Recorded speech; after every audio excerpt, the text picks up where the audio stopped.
I'm going to talk to you about my favorite kind of trailer to rent out right now. Now, there's all different types of trailers, and not every trailer is a good trailer to rent. Like, you might have one, you're like, oh, but I can get into one of these for like less than $2,000, and if I actually rent it all the time, that's a great ROI and blah, blah, blah. You know, but if it doesn't rent, it doesn't do you any good, right? And I'll tell you this, utility trailer like this, it does rent. Pretty much every week it rents for at least a couple days a week. The car trailers, same thing. Like in the summer, it's like, at least for my area, this is my area I'm talking about. These things are almost all the car trailers we can get. There might be 7 days in a week, and probably 5 of the days, all 3 of them are gone every single day. The reason this is my favorite trailer right here, and when I say this favorite trailer, I'm talking like this size, the usability of this, all that stuff. This is a 7-foot wide, 14-foot long. It's a 7,000 pound rated, so it's not like a heavy duty 10K rated. But these 14 to 16 foot enclosed trailers rent like freaking crazy. Not just rent like crazy, they rent like crazy in a way that is actually very desirable to own and rent them out. You can tell with all the camo. I love to hunt a lot. I love to travel a lot. It's really tough sometimes when I want to travel Friday, Saturday, Sunday. Well, guess what? Most of the people that want to rent a trailer on a short notice is Friday, Saturday, Sunday. So like for these, I got to be around here for new customers. Repeats, don't worry about it, but new customers, I got to be here. This thing right here, and I've got another one that's gone, and it's literally, it's been parked here for a total of like 5 days in the last 6 months. It's been gone all the other days. And I have a 7x14. It's the exact same trailer, the exact same thing, but it's all black. And that one single trailer in the last 6 months has made me $4,500. And that's the profit I've made on that trailer. It's been absolutely amazing. And that's why we got another one. I'm like, talking to my wife, I'm like, listen, the car trailers are great. They rent out consistently. They're super versatile. Like you can haul trucks, tractors, cars, lumber, you know, landscaping materials that you got to spread out on it, just whatever. There's a million different things you can use it for. Same thing with this though, just in a different sense. You got to you're catering to a different type of person. At least from my experience in my area, this trailer mostly rents out to, I'll get the occasional, you know, wife messaging that's like, hey, I'm gonna have my husband pick this up because I found a deal on Marketplace for a couch. Like, okay, whatever. Okay, we rent them out to people like that, obviously, because it's super light duty. They pay full price, whatever. But the people I'm trying to cater to are blue collar people, people in construction, people have welding jobs, whatever. And somewhere they need to store their materials or their tools, and they have the thing for a week, 2 weeks, 3 weeks, a month, 6 months at a time. They have to rent a trailer, and this thing just gets booked and it's paid for up front always. I only take payment up front. I don't like let somebody say, oh, I need it for 30 days. I'm like, well, hopefully I get paid when the 30 days is up. No, they pay up front. The trailer is good for the month. I don't have to worry about renting it out to 15 other people that month. It's just gone. The money came in, put the deposit in. Don't have to worry about it for the most part. I have great renters, awesome renters. They take care of it for the most part, especially hardworking people that take pride in having nice stuff and take care of their stuff. And they're not just trying to like use and abuse your stuff. A lot of times get a really good sense of what they're hauling. Now, one time I made a mistake and I rented it to somebody because I was excited with my other one. And he's like, I'm like, what are you hauling? He's just like, oh, furniture items. I'm like, okay, cool. I didn't ask for any specifications. I just assumed, oh, couches, chairs, lighter stuff, no big deal. Well, the guy was hauling a bunch of refrigerators and dryers and washing machines, like a bunch of appliances that he was like doing almost like a grocery delivery, like for Walmart or a Lowe's or something. But he was loading them up in the trailer, and it was way overloaded for that type of stuff to be all super heavy items like that, front to back packed. Bent the axle, trashed it, whatever else. His insurance did cover it, and so that's good. It wasn't like an out-of-pocket thing. And I was actually able to get the insurance to cover it, and I was actually able to save myself some of the money on that by swapping the axle myself, and it hasn't had any problem since. That's all good, but for the most part, as long as you ask the right questions, what are you using for? How much is that going to weigh roughly? I want to know the estimated weight it's going to be, etc., etc., etc. And the other reason you ask all the questions is so you have documentation of what they told you they were going to use it for. So that way, if they don't use it for that, you have documentation and you have messages and you have voicemails or whatever, emails back and forth of, they claimed they were only hauling 2,000 pounds worth of stuff, or they claimed it was just going to be, you know, whatever, some siding and some air guns and whatever else. Like, and they claim it's going to be this much.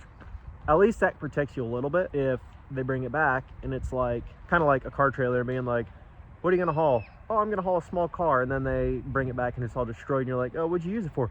Oh, actually, I put my Duramax on it. It's like, bro, that thing's got like a 5,000 pound payload. You way overloaded that thing, you know, like just as an example. Like that's why you got to be specific. So people say, oh, I'm just hauling a car. Okay, make and model. Okay, I gotta know. And sometimes you'll be blown away. People are like, oh, I just need a car trailer to haul a car, and it's like they're hauling a crew cab long bed diesel pickup. I'm like, okay, that's why I asked, because you're not renting this thing for 50 bucks a day. You're renting that thing for 80 to 100 a day, because I'm not having you destroy this thing because you're trying to save a little bit of money. Not gonna happen. And for the most part, nobody ever fights that. They're like, okay, cool, no problem. And they'll just pay the more expensive rate and they'll get the heavier duty trailer. They get the proper piece of equipment, so they're safe. I'm more covered. Everybody's better off all around. That being said, these things are my new favorite. There are like more potential things to go wrong with one of these. Like, you know, you can back into it with a bumper and smash the panel in. You could snag one of these little thin, flimsy fenders. Somebody could side swipe it and peel the material off. There's a million different things that could go wrong, versus these are way more low maintenance. But for the most part, like, this thing will get rented. It'll get parked for like a week at a time at a job site, or staying hooked up to somebody's truck and they're just driving back and forth 10 miles to a job, and that's it. And they're just using it as like mobile storage, and that's it. And it seems like more year round, this is more consistently booked than like going into these colder months.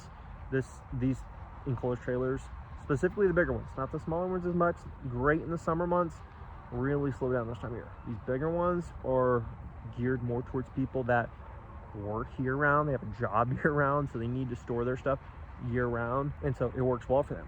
Now, that being said, you know, make sure it works for your area. Like if you've got a guy 10 minutes away who's renting these suckers out, because this was a problem in the beginning, but this guy went out of business. I don't know why he went out of business, or if he just retired, but he used to like rent these things out for like 30 bucks a day or 40 bucks a day for a 14 footer like this. I'm like, how does this guy do that?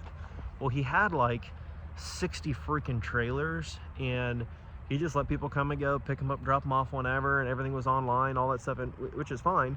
But eventually I think I don't know if something happened or if he just retired, but I get a lot of people here now that are like, I used to rent from this guy 25 minutes away and he just doesn't respond anymore. Doesn't get back, no messages. I can't get a hold of him, doesn't answer his phone. I'm like, hopefully the guy's okay. But for the most part, what I'm saying is if you have somebody running crazy low prices like that, probably going to be a little bit harder to make it profitably and get good renters. If you're in an area that there's a lot of competition for something like this and it's super saturated, like there's a ton of people renting them and the prices are really low, it might not be the best fit, but for my area, at least as of now, it's a great move for me.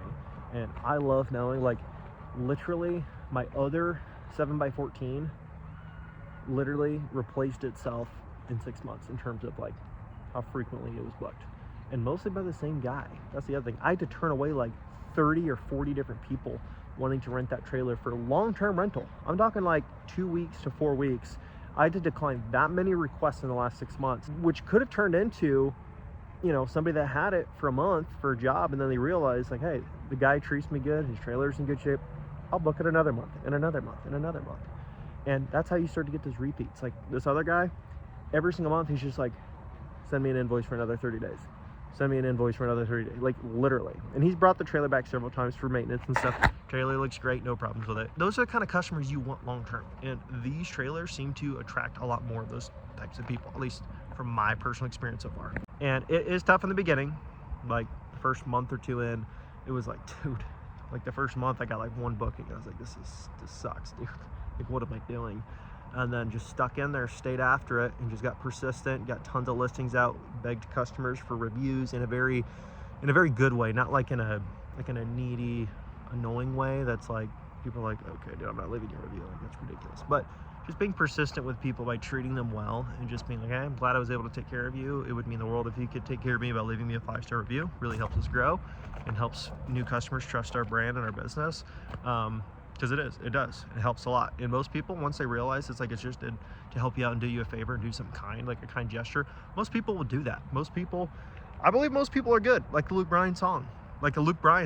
Like most people want to do good by you. So something to take into consideration, and I'm pumped. And as soon as we get this booked for another long-term rental, I think we've had it for like 10 days and it's been booked for like 5 of those 10 days so far, 5 or 6 of those 10 days. since we've had it. And I'm hoping we get one of those long-term renters, and then as soon as I get the payment, probably go out and buy another one. It's gonna be the goal. So that's what I'm thinking.